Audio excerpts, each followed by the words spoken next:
Imagine if that day there'd been a knock on the door and you'd gone to the door and there's a bloke there with a gun and he says, "Get out." And your father runs down the stairs and remonstrates and the bloke with the gun goes bang and shoots him dead.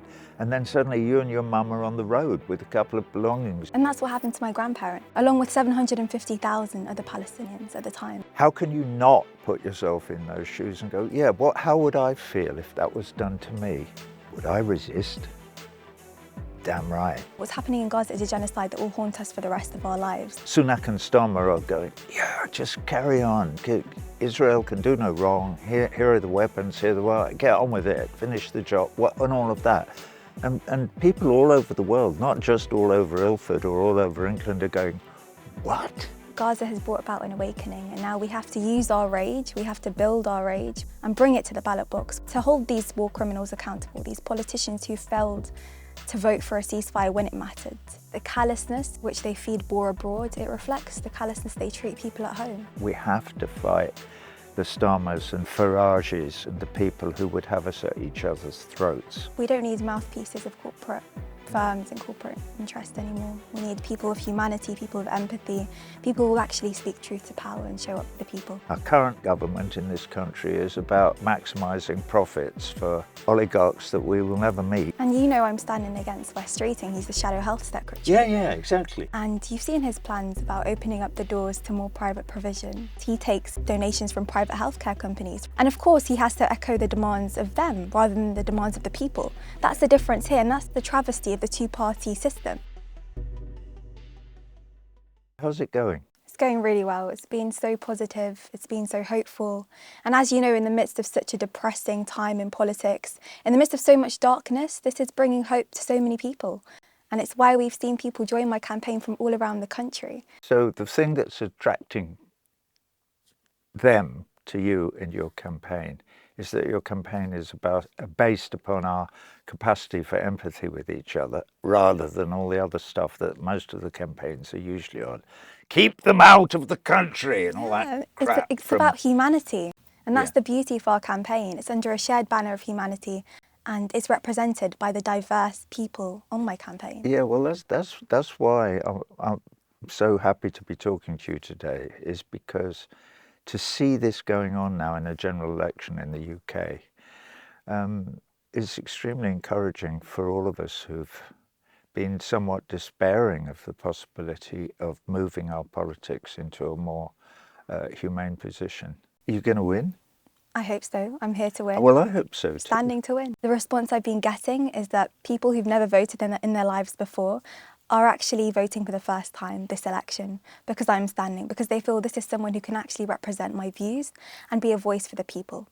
And Ilford North, where I live, we have never had a voice in Westminster under Wes Streeting. He's completely neglected us. But people feel that now they have a voice under me. They will be heard. And that's the beauty of it. And so it's been very positive. Well, I have a question then. What is the view that the people have that you are reflecting that is new in this election from previous elections? So as you said, it's about humanity, it's about community. And, you know, I'm standing as an independent to give my community a voice.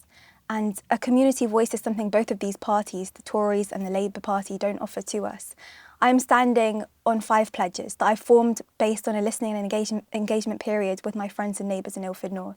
And these 5 pledges are around social justice, around standing up for our NHS, around standing up for education and offering more opportunities for youth services, around making our streets safer and tackling the cost of living crisis. That's 4. 5. What's that 5? These are the 5 that really matter to my people in Ilford North. And you need a community voice to really represent the people. Someone who is subject to the people and not corporate interests. That's what my community want. And it is very hopeful, and that is pointing in a new direction, because it's getting entirely away from the idea of if only we could deal with Johnny Foreigner, everything would be all right. It's him, it's their fault that everything that goes wrong with our lives does. And obviously we need to be led away from that misapprehension to realise what actually is wrong with our society. And the main thing is I'm standing as an independent, and as an independent you don't answer to any political party agenda. I'm not tied to a party whip or party line, and that's the best thing about the campaign right now. I'm standing as someone who is there to represent my people and their views and not be subject to corporate interests. And West Reading, on the other hand, he takes, donations from private healthcare companies. And of course, he has to echo the demands of them rather than the demands of the people. That's the difference here, and that's the travesty of the two-party system that we have. Absolutely. And so this represents a way to break away from the two-party duopoly.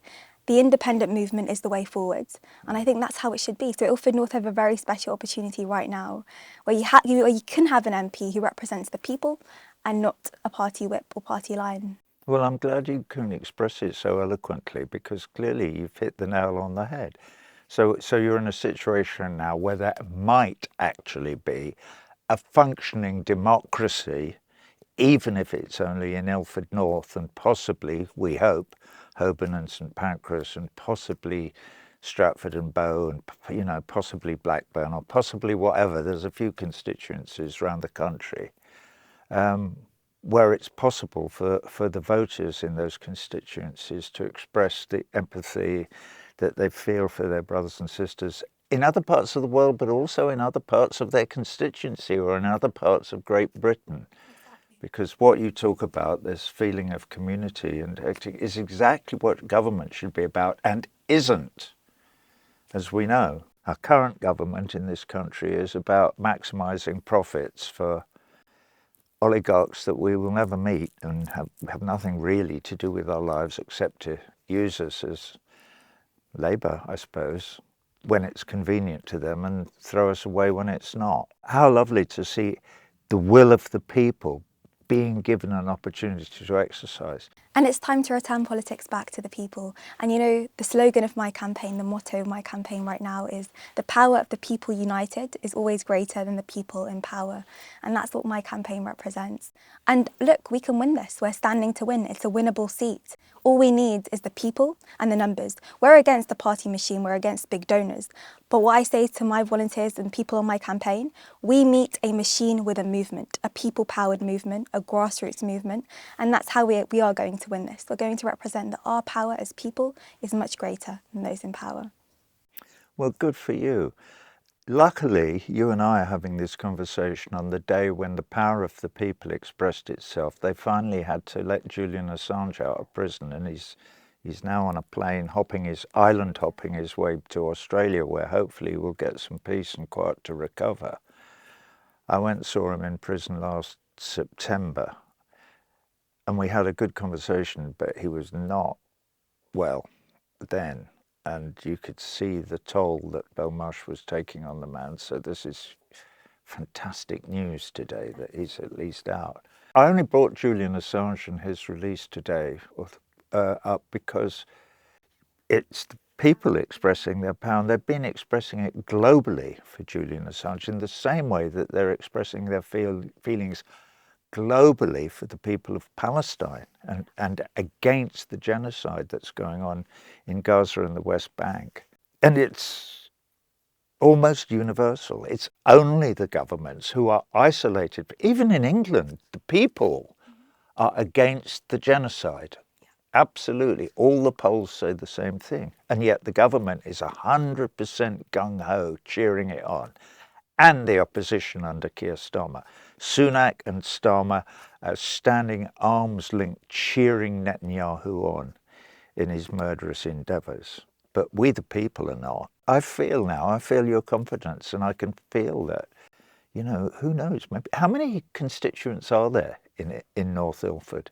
Altogether around 100,000, but in terms of voters, around 80,000. 80,000 Yep. eligible to vote. But as you were saying, we have been disconnected from what real power is. Real power is the people and not the parties. Yeah. And this is what we are going to show in the general election on the 4th of July. It's been so nice talking to you today. I'm so glad you came to the thing for Andrew Feinstein as well the other night. It was. And I would like to thank you for your unwavering solidarity for Palestine. As a British Palestinian, as you've said, the governments, the opposition have both failed us. And, to have someone like you stand up for us and voice, what the people actually want.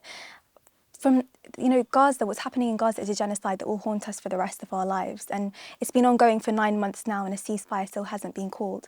But to have someone like you stand on the right side of history, and no doubt, it's not easy, to always speak truth to power. It's not easy. But for you to take that stance, it means so much to Palestinians all around the world, not just myself. Well, I'll tell you something. It's getting easier minute by minute. Not just talking to you, but because it's impossible not to wake up when, well, Sunak and Starmer are going, yeah, just carry on. Israel can do no wrong. Here are the weapons. Here are the get on with it. Finish the job. And all of that. And people all over the world, not just all over Ilford or all over England, are going, what? Because, you know, the question that I always ask people is, and I've been doing this obviously for not that long, nearly 20 years though, you know, what if it was you? I remember having this conversation only by emails with Dionne Warwick when she went and played in Tel Aviv, I don't know, 7, 8, 9, 10 years ago or something. And she wrote a letter criticising me for trying to stop her going. What was interesting is I didn't know she was going. I hadn't tried to stop her at all. But because she had a whack at me for interfering in music is the universal language of love and da-da-da, I have to go and play it wherever I'm asked and da-da-da. And so I needed to write, and I did, and I explained about the picket line and about that this was a request from Palestinian civil society that there's a picket line and that please don't cross it because blah, blah, blah, blah. So in my letter to her, I said, I've looked you up, Dionne. You were born in 1940. You're 3 years older than me. All right. In 1948, when the Nakba started, you were living in a suburb in Chicago. Imagine if that day there'd been a knock on the door and you'd gone to the door and at 8-year-old Dionne, and there's a bloke there with the gun and he says, get out here and walk to Canada. And you were, what? Mum, you know, there's a bloke here with a gun and he says we've got to walk to Canada. And your father runs downstairs and remonstrates, and the bloke with the gun goes bang and shoots him dead. And then suddenly you and your mum are on the road with a couple of belongings and you're walking towards Canada. And that's what happened to my grandparents There you in go. 1948. Oh. So they were forced and expelled from Haifa in Palestine, and they were forced to be refugees, and they made their way over to Lebanon with all they could carry on their backs, There you go. along with 750,000 other Palestinians at the time. So this didn't start on October the 7th. I know this. Dionne Warwick didn't know this. Yeah. And that's my point. How can you not put yourself in those shoes and go, yeah, how would I feel if that was done to me? Would I resist? Damn right. It's shown Gaza has brought about an awakening, and now we have to use our rage, we have to build our rage, we have to use it at the ballot box, the most important thing on the 4th of July, to use all the rage we've built over the 9 months and bring it to the ballot box where it truly matters. Yeah. You know, to hold these war criminals accountable, these politicians who failed to vote for a ceasefire when it mattered, and who are all trying to turn back now just to save their seats. They used to phone me up, some of them sometimes. I'd get phone calls from people. Here, listen to the... And who was it who called me up one day? I've forgotten his name now, but it was a Ron, but the other Ron was Ron Dahmer, who I think was the ambassador of the United States, Israeli ambassador. He tried to start talking me out of my opposition to the occupation on the phone in New York City. Because they fear people like you. What's that? They fear people like you. Good. Good, yeah, exactly. Yeah. That's why your voice is so important, and that's why it means so much to everyone. Oh, well, thank you. Obviously, I have a whole coterie of great friends who are activists, and because we're all kind of working for the same thing. But we're often connected only by WhatsApp or emails or... Yeah, this is spreading. We're like a fungus. It doesn't sound too good when you say like a fungus, but like a... Well, they do, don't they? What a fungus is called? There's a proper name for it. Anyway, they spread out on the underground. That's why you get fairy rings, isn't it? Of rings of mushrooms and things, because that is what we're doing. Except we're connected by love for one another, unlike mushrooms, which are pretty unfeeling creatures, as far as I know. Now, they maybe do mushrooms have feelings? I don't know, but we do, and your constituents do, and that's why they're going to vote for you. Not just because they love you, but because they love their brothers and sisters in Palestine, and so they should. And we have to fight the Starmers and Farages and the people who would have us at each other's throats. Definitely. And I think the most important thing is the callousness which they feed war abroad. It reflects the callousness they treat people at home. This is not disconnected. But I do remember this when I was a kid, in the very early days of the National Health Service. If you were a kid and you were sick, the doctor came round to the house Oh, wow. to see you. No way. Hello, where's the sick one? You know, thermometer, whatever. Spend 10, 15 minutes diagnosing, well, he's got a strep throat, give him this antibiotic, and well, I'll come back on Thursday. They made house calls, which seems like insane now if you think about it. I could never imagine that. Yeah, but unfortunately, did you see Pilger's film about the dismantling of the National Health Service? John Pilger, who died. I've met John Pilger. Yeah, so have I. I mean, I've met him often, but we were friends as far as we could be, given that we were always somewhere else and somewhere different. You know, that film is so moving. There's a wonderful scene with a English woman who's been a nurse all her life, and she was a nurse in a national health hospital somewhere in the Midlands, and it gets bought by an American company. And within months, she realizes that her job that she's really enjoyed, not greatly well paid or anything, but very satisfying to her, because she was allowed to express her love and empathy for her patients and look after her patients, that was no longer of the slightest interest to the people who were employing her, because it was now an American firm. And they've eventually had meetings where they said to them, look, you don't understand, you've got this, you've got to get rid of these people. We make all our money in the first 10 days that they're here. Then their insurance runs out, and or whatever it might be. And they're no longer profitable. Get rid of them. And you know I'm standing against Wes Streeting. He's the Shadow Health Secretary. Yeah, exactly. And you've seen his plans about opening up the doors to more private provision. How does that make you feel about I've the heard future about for them. I NHS? haven't read his manifesto or his suggestions, but you know, I lived through Thatcherism, and she is the godmother of all of this diabolical neoliberal. And even under Thatcher, though, it's surprising to me that even under Thatcher, who didn't want to invest any money in any public services at all, even she was giving more money to the NHS, more than Wes and Rachel Reeves are suggesting. Yeah. And that's pretty worrying. It's very worrying because we're following the American lead of deregulating commerce to the extent where it's become the only thing that's important, because all the legislation is going to deregulation in the financial markets and in the making of profit. Putting profit over the health of the nation. Of course, yeah, and there's nothing left. You're right. We need to look afresh and anew and say, look, there is a big cake in this country. It's just a question of dividing it properly. Mm-hmm.